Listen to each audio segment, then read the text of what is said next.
Welcome to the One Question Leadership Podcast. I'm Dr. Kyra Kendrick, Director of Membership Engagement at Women Leaders in Sports.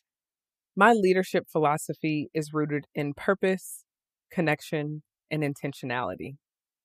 I believe that we were all placed on this earth for a specific purpose, and part of being a good leader means figuring out what that purpose is and then executing it in a way that is beneficial to others. Another part of my philosophy of being a great leader is through connection. I don't think that we can walk through this world alone, and the importance of having connection and community are something that not only shouldn't be taken for granted, but are also something that other leaders need in order to be successful. The last part of my philosophy is intentionality. It's great that we have purpose and we have connection, but we must be intentional. We must show up to certain spaces as ourselves, and we must make sure that we are being intentional in our conversations and in our actions before, during, and after we leave a space. The Dr. Charles Whitcomb Leadership Institute helped me hone these skills. I love my cohort and the 3 years that we spent together, and all it did was teach me that showing up authentically and being vulnerable can only help you be successful as a leader. I hope that you enjoy the episode.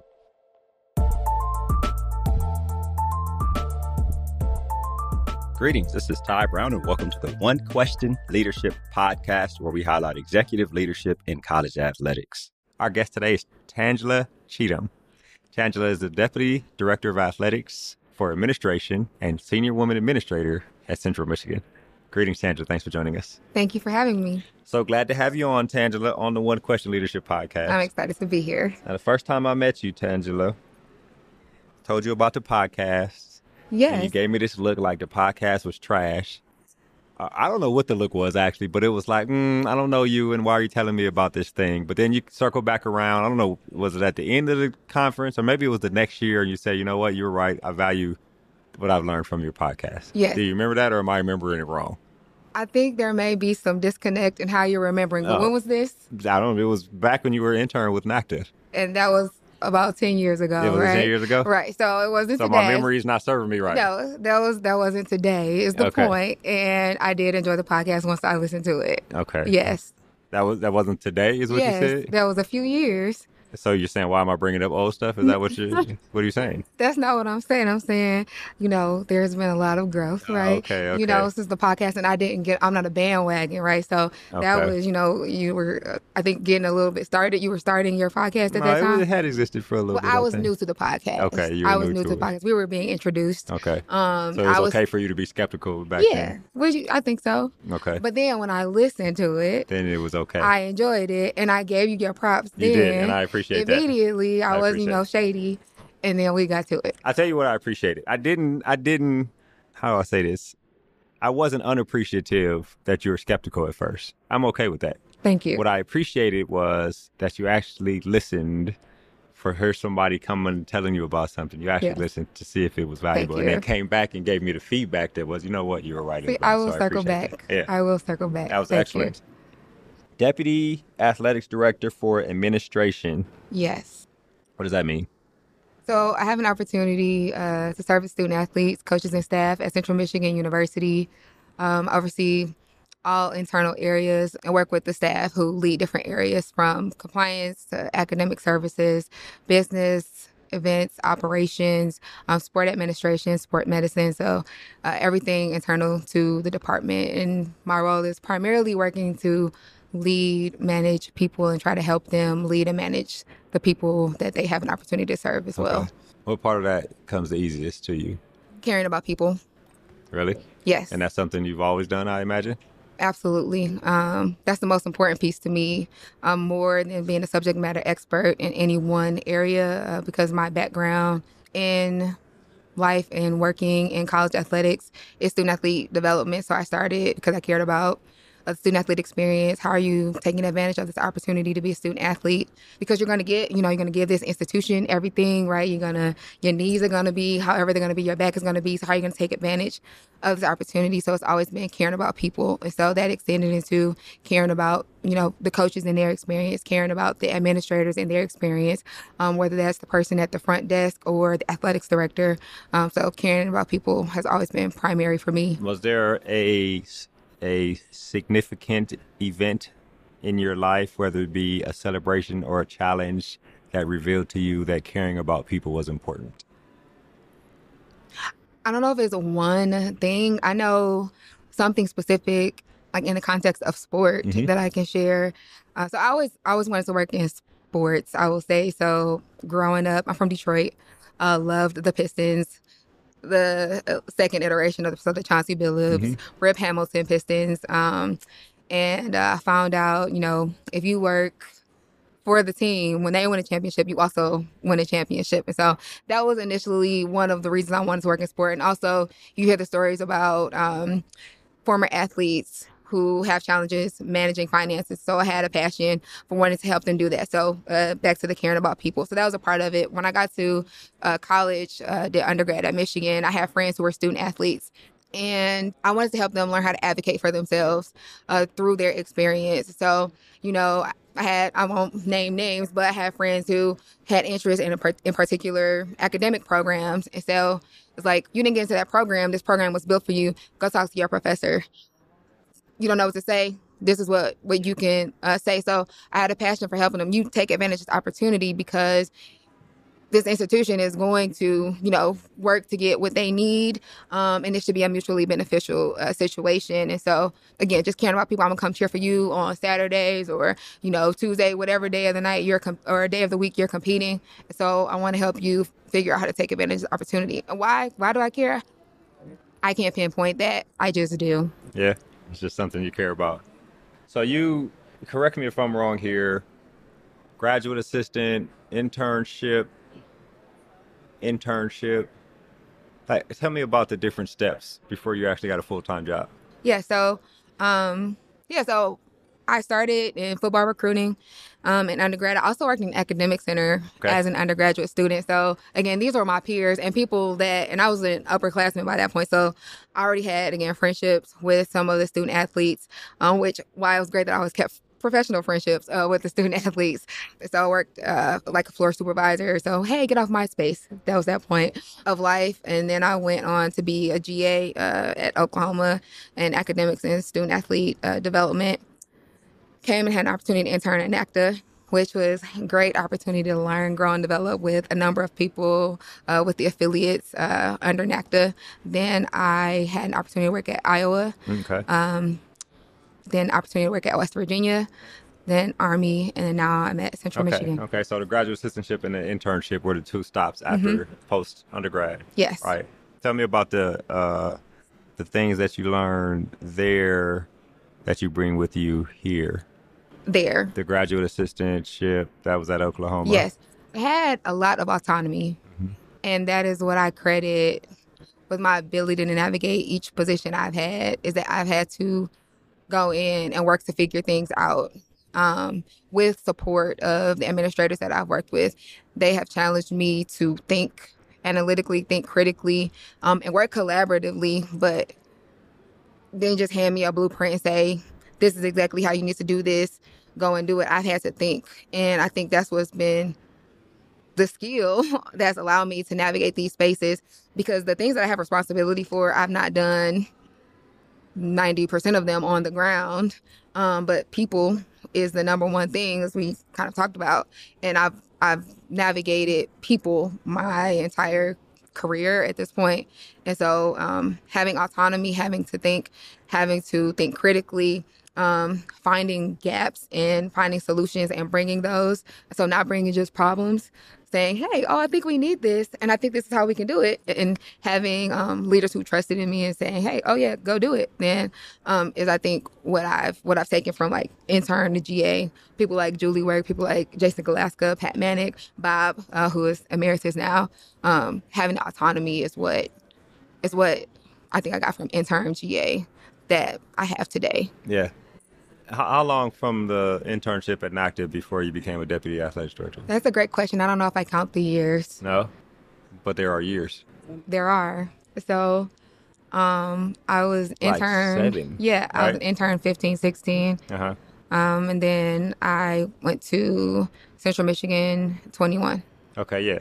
So not a lot. No. 6 or 7 years, right? Which I think is impressive. But it's all connection, right? Yeah. Yeah. And then you get into this deputy role, and then autonomy shows up again. Yes. But it's autonomy and like, what are we doing here? What am I Yes. doing here? How am I supposed to operate this? So I do wonder about, while you pride yourself on the autonomy, now it's really been given it to you. Like, it's going to show up. Like, okay, Yes. is this what you want? Tell me about the days and the nights looking in the mirror, calling people, wondering, like, I don't know why she trusts me to do this job, but Yes. she did. How do I do this? Tell me about that, learning how to trust yourself to do the job that you were hired for. Yes, and again, credit to Amy Folan, my athletics director, for trusting me and just the mentorship and guidance that she provides. And, you know, she's someone who she came up under the loss and, you know, had a great trajectory at Texas and, you know, someone who was on exec staff at a relatively young age. And so, you know, she believes in it because she also had an experience herself. But again, coming and interning at NACTA, I was exposed and had access to a lot of senior level administrators. So I can call and ask people questions. But to your point, I did. I came in at a point where, you know, you have these transitions of, you know, sports medicine where, what are we doing here? Turnover in academics, you know, we're starting over in all these different areas. Now we have this, what are we doing? Name, image, and likeness. So all of these different things. And, you know, sometimes I do, you know, say, you know, should I be doing this or should I not? But, I mean, not imposter syndrome is a thing for people, but I've also, you know, gone to the panels and women in sports. And so I do, if those things come, I work to immediately put them out. Yeah. Right. We've said it on the Brene Brown conversations and, you know, we read the leadership books. And so when those kind of thoughts pop up, I'm immediately putting them out because I do think that things happen how they're supposed to. And I do think that I'm in the spaces that I'm in because I'm supposed to be there. I'm not from an arrogant standpoint, but from a standpoint, I've had the confidence to find the resources that I need to be successful. I don't know everything. I know I don't know everything, and I will never know everything, but I do pride myself on being resourceful. And so... Yeah, I agree. Resourcefulness is actually one of my core values, too. And the first premise that I take into coming to a podcast is always that I may be wrong, right? Yes. So I come in and make whatever assumption. The assumption might be wrong, so I'm Yes. willing to learn how to be better at it. I have a different perspective on imposter syndrome. I would love to hear. Because if I'm always you, willing to learn. If you have imposter syndromes, that means you are in a space where you don't feel like you belong. And usually that space is some form of importance or some form of influence or responsibility. So if you have imposter syndrome, there's something to celebrate because you have made it to a space where imposter syndrome is something that you have. That's kind of a convoluted philosophy, but that's kind of what I think about it. It's weird. I've had it before, though. I still have it. I think we all navigate imposter syndrome at some point of our lives, especially if you have some forms of successes in the goals. And I'm very goal oriented. I have this plan that I've written out, and I think that's one of the things that has allowed me to navigate my career relatively. You have a manifesto? I guess you can call it that.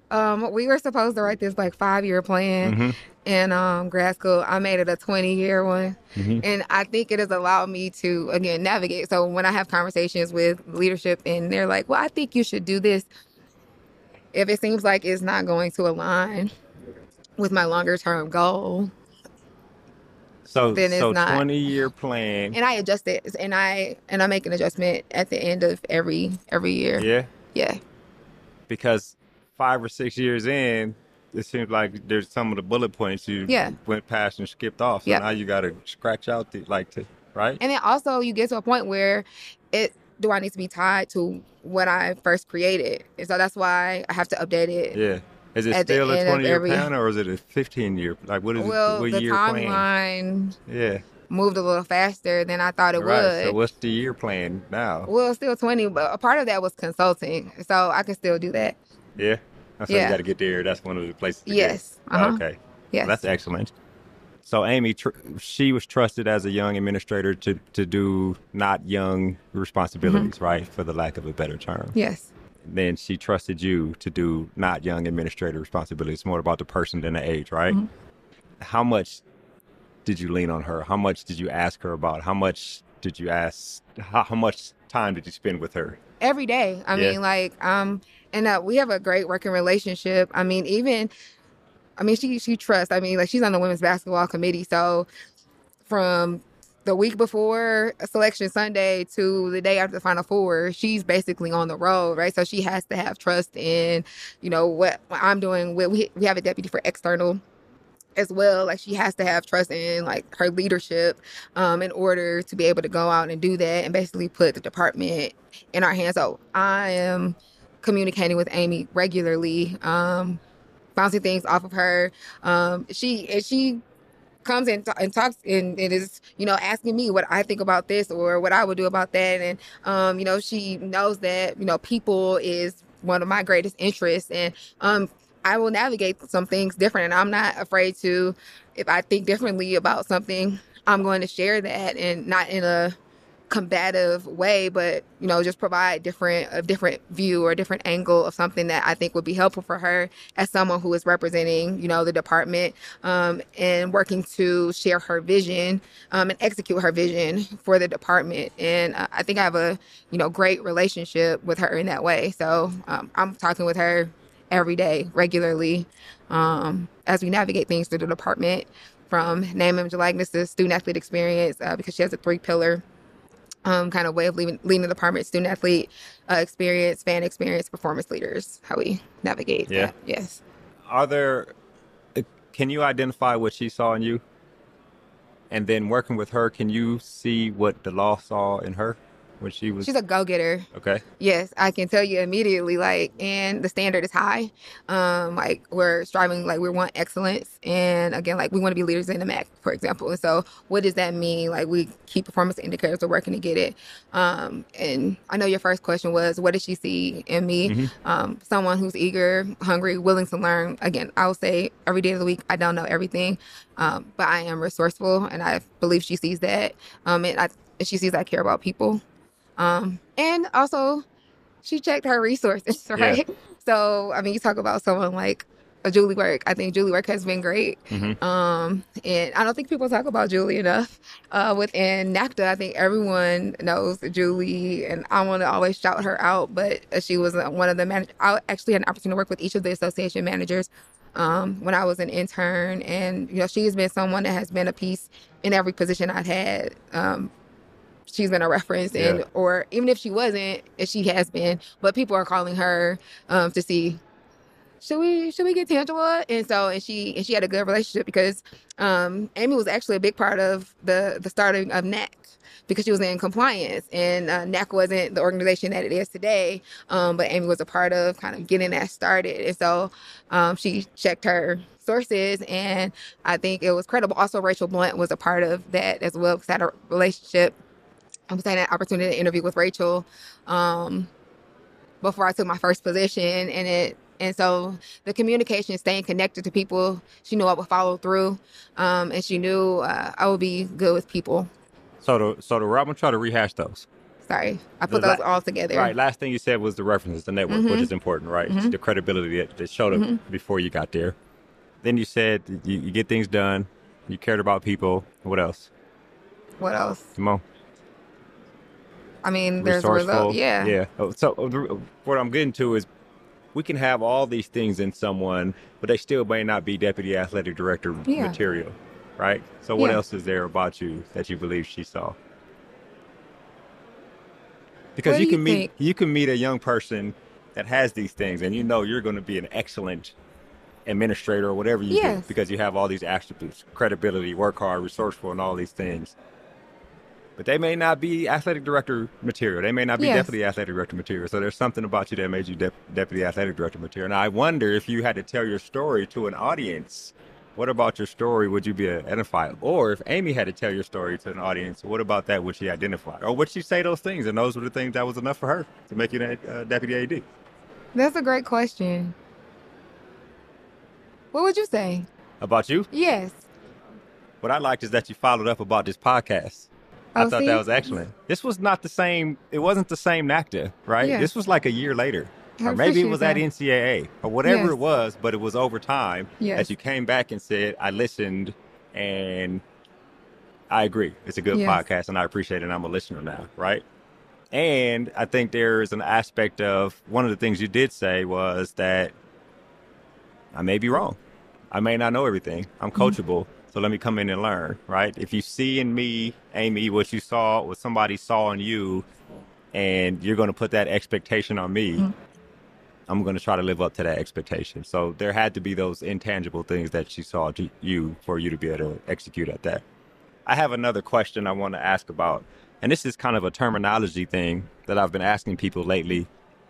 It's about the word projection, right? I guess in the psychology world, projection is seen as a bad thing, right? Kids are innocent until adults project on them, and then they become, right? And then they become not so innocent adults, right? But I also think projection can work in the other way. If there's something that I've done that I think worked out well for me or could work out well for you, and I come to you and give you this advice based on my experiences, is that not projection too? But it's also in a positive way. What do you think about that? I don't disagree. Okay. I don't think, to your point, I don't think projection is always bad. I do hear immediately, I guess this, yes, how you're projecting on me, but I mean, I guess it could be a positive, I hear like speaking life, right? Like that speaking sort life of to somebody, better way to say it, but to me it's still projection, right? It could still be projection. Yeah, so I agree with what you said, but I hear speaking life type. Okay, so the reason I asked that is because in the role you're in, you are probably approached by a lot of people, young people, and probably people who aren't so young, asking you for advice on their career, on what to do. And so I wonder what you tell people when they come up to you, especially if you're a type of person that's like, I don't have it all figured out, but I'll tell you what I do know, right? So tell me what you tell young people. Literally that, like, trust in who you are. Don't feel like you have to know everything. And be confident in that. Okay. Like, you don't have to know everything. You will never know everything. Be confident in who you are and be genuine. I work to be genuine my entire life. I have worked to build relationships, to care about people. People will always be number one. I've always worked to be accountable. You alluded to your core values earlier. My number one is always accountability. So I always think about not how things happen to me, but I always think about the role that I play and the things that happen in my life. So that's always number one. And so when people do come and talk to me, whether it is, my student athletes or their interns or GAs or staff that I work with, teammates that I work with, it's always, be confident in who you are, your abilities to do what it is you need to do, what are your core values, and stick to those. Yep. I know those a lot, but those are things that I would say to people. Those are the things, right, which is excellent. Tangela, this has been an excellent conversation. I feel like I learned a little bit, and I really appreciate you joining us here on the One Question Leadership Podcast. Oh, thank you. I appreciate you having me. Yes, ma'am. That was Tangela Cheatham. She is the Deputy Athletics Director for Administration and Senior Woman Administrator at Central Michigan University. And of course, I am Ty Brown with One Question. And keep in mind, the role of a leader is to create and maintain an environment that people want to be a part of. And as always, be better tomorrow than you are today.